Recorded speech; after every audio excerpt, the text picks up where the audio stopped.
بسم اللہ الرحمن الرحیم، ٹی ایس ایس میں خوش آمدید۔ آج ہم جو آسمانی کتابوں میں سے ایک تھا وہ پہلے ہم نے پڑھا کہ اس میں صرف ایم سی کیوز اور شارٹ آنسر تھے۔ آج ہم قرآن مجید کی امتیازی خصوصیات یعنی آسمانی کتابوں میں سے ایک یہ عنوان ہے، اور یہ لانگ سوال ہے اور یہ بڑا اہم سوال ہے۔ قرآن مجید کی امتیازی خصوصیات یعنی باقی کتابوں میں جو قرآن کو ایک علیحدہ اہمیت حاصل ہے، وصف حاصل ہے، جو اس کے اندر وصف پائے جاتے ہیں، خصوصیات پائی جاتی ہیں، امتیازات پائے جاتے ہیں قرآن پاک کے اندر، آج ہم وہ پڑھیں گے جو باقی کتابوں میں نہیں پائے جاتے۔ تو آج ہم اس چیز کو پڑھیں گے۔ تو قرآن مجید کو سابقہ تمام الہامی کتابوں پر برتری حاصل ہے، اس کی امتیازی خصوصیات درج ذیل ہیں۔ آخری الہامی کتاب قرآن مجید کو یہ امتیازی مقام حاصل ہے کہ یہ اللہ کی آخری کتاب ہے جو اس نے اپنے آخری نبی حضرت محمد صلی اللہ علیہ وسلم پر نازل کی، جس نے گزشتہ تمام انبیاء کی شریعتوں کو منسوخ کر دیا اور یہ قیامت تک آنے والی تمام انسانوں کے لیے ہدایت اور رہنمائی کا سرچشمہ ہے۔ کیونکہ یہ سب سے آخر پر نازل ہوئی، اس لیے اس کو الہامی کتابوں میں آخری کتاب کہا جاتا ہے، اور آخری نبی حضور نبی اکرم صلی اللہ علیہ وآلہ وسلم پر نازل ہوئی ہے۔ یہ بھی قرآن پاک کی ایک خصوصیت ہے، حفاظت۔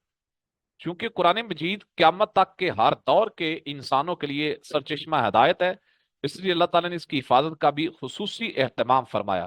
ارشاد باری تعالیٰ ہے، اِنَّا نَحْنُ نَزَّلْنَا الذِّكْرَ وَإِنَّا لَهُ لَحَافِظُونَ، ہم نے ہی اس کتاب کو نازل کیا ہے اور ہم خود ہی اس کے نگہبان ہیں۔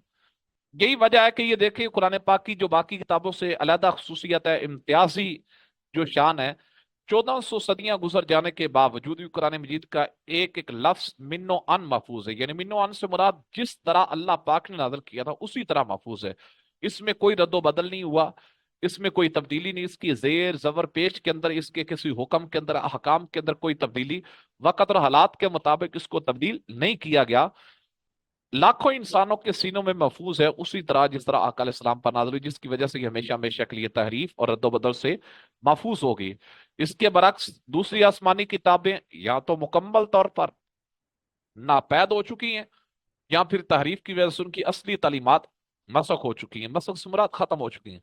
اب یہ کتابیں کہیں بھی اپنی اصلی حالت میں موجود نہیں، یعنی جس طرح اللہ پاک نے نازل کی تھی، جس طرح اس کے احکام اللہ پاک نے نازل کیے تھے، اس طرح یہ اب اپنی اصلی حالت میں موجود نہیں ہے۔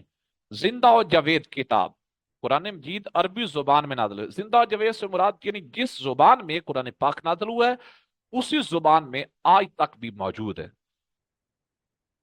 آج بھی دنیا کے 20 سے زائد ممالک کی قومی زبان عربی زبان ہے۔ یعنی بعض کتابیں ایسی تھی جو نازل ہوئی تھی عبرانی زبان میں یا سریانی زبان میں، تو آج ان کی زبان ناپید ہو چکی ہے۔ کوئی زبان ان کی بولنے والا اگر دنیا میں کہیں موجود ہے تو خال خال لوگ موجود ہیں، لیکن وہ آج دنیا میں زبان بولی جاتی نہیں۔ لیکن قرآن مجید کی جو زبان عربی زبان تھی، اور 20 سے زیادہ ممالک میں آج بھی قومی زبان عربی، اقوام متحدہ کے 6 سرکاری زبانوں میں سے اس کا شمار ہوتا ہے۔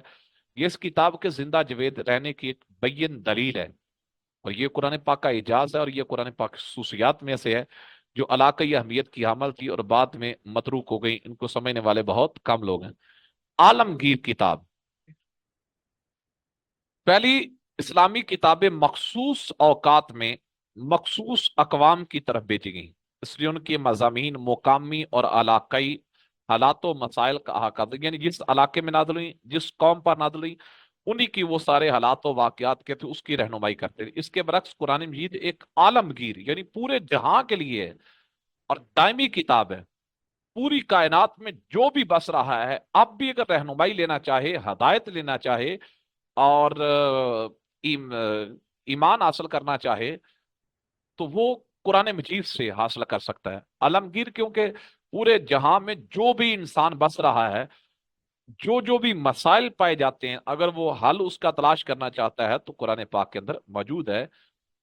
کیونکہ قرآن پاک نے قوم ہو کر مخاطب نہیں کیا کسی کو پہلے، کیونکہ کتابوں میں یا بنی اسرائیل، یا قوم عیسیٰ، یا قوم موسیٰ، یا قوم ابراہیم، یا قوم نو، یا قوم لوط، اس طرح کر کے پکارا تھا۔ لیکن قرآن پاک کیا کہتا ہے؟ عالمگیر کتاب کیسے؟ یا ایھا الناس، پوری روئے زمین پر بسنے والی تمام لوگوں سے قرآن پاک مخاطب ہے، اس لیے یہ عالمگیر کتاب ہے۔